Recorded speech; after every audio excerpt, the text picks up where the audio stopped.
Assalamualaikum warahmatullahi wabarakatuh. Di sini kami dari kelompok 7 akan mempresentasikan hasil diskusi dari kelompok kami, yaitu tentang standar operasional bercerita yang disusun oleh Zuhrifa Salatia Afifah dengan NIM 203131044, dan yang kedua saya sendiri Mudrika Diolhak dengan NIM 203131045 dari kelas 4B Pendidikan Islam Anak Usia Dini. Yang akan kita bahas di sini yaitu yang pertama, persiapan dalam bercerita, yang kedua, teknik penyajian dalam bercerita, yang ketiga, teknik menghidupkan suasana dalam bercerita, yang keempat, masalah seputar bercerita, dan yang terakhir yaitu kegagalan dalam bercerita. Yang pertama, persiapan dalam bercerita. Standar operasional prosedur atau SOP merupakan tata cara atau tahapan yang dibakukan dan yang harus dilalui untuk menyelesaikan suatu proses kerja tertentu. SOP dalam ranah bercerita juga sering disebut dengan prosedur-prosedur bercerita. Sebelum melaksanakan kegiatan bercerita, guru harus terlebih dahulu menetapkan rancangan prosedur atau langkah-langkah yang harus dilalui dalam bercerita. Hal ini diperlukan agar penerapan pembelajaran melalui bercerita dapat berjalan dengan baik sesuai dengan yang diharapkan. Dalam persiapan bercerita, ada waktu yang digunakan untuk berpikir dan mengolah cerita sekaligus mempersiapkan sebelum pelajaran dimulai. Akan membantu dalam penyampaian cerita dengan mudah. Begitu juga saat menggambarkan berbagai peristiwa di hadapan anak-anak. Guru dapat melakukannya dengan jelas. Guru mampu karena ia telah memikirkannya, merancang gambaran alur cerita secara jelas, dan menyiapkan kalimat-kalimat yang akan disampaikan sebelum bercerita. Yang kedua adalah teknik penyajian dalam bercerita. Ada beberapa macam teknik bercerita yang dapat digunakan, yaitu sebagai berikut.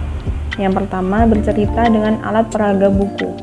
Ada kemungkinan di pertengahan cerita, pencerita lupa bahwa sedang berhadapan dengan pendengar, sehingga cenderung membaca untuk diri sendiri dan dapat juga membaca cerita terlalu cepat. Dikutip dari Tadkiratun Musfirah pada tahun 2005 halaman 141 sampai 142. Yang kedua, bercerita dengan ilustrasi gambar. Penggunaan ilustrasi gambar dalam bercerita dimaksudkan untuk memperjelas pesan-pesan yang dituturkan, juga untuk menarik perhatian anak pada cerita.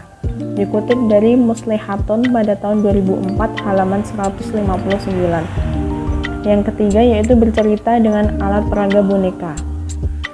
Tokoh-tokoh yang diwujudkan dalam bentuk boneka memudahkan anak untuk mengikuti cerita dan tahu tokoh mana yang sedang berbicara, apa isi pembicaraannya, dan bagaimana perilakunya. Dikutip dari Tadkiratun Musfirah pada tahun 2005 halaman 147. Yang terakhir yaitu bercerita sambil memainkan jari-jari tangan. Dalam bercerita dapat memainkan jari-jari, misalnya mengepalkan tangan, merentangkan jari-jari terbuka, membentuk bulatan dengan kedua ibu jari dan telunjuk, dan lain sebagainya. Materi yang selanjutnya akan disampaikan oleh Mbak Zuhrifa. 3. Teknik menghidupkan suasana dalam bercerita. Adapun berbagai macam teknik untuk menghidupkan suasana cerita menurut Bakhtiar S. Bahri 2005-158 antara lain: 1. Mengoptimalkan dialog tokoh-tokoh cerita. 2. Mengoptimalkan klimaks cerita. 3. Memberi humor di sela-sela bercerita. 4. Melibatkan anak dalam cerita melalui pertanyaan. Dan yang kelima, berolah suara, mimik, dan pantomimik sehingga membangkitkan minat dan semangat anak untuk terus menyimak.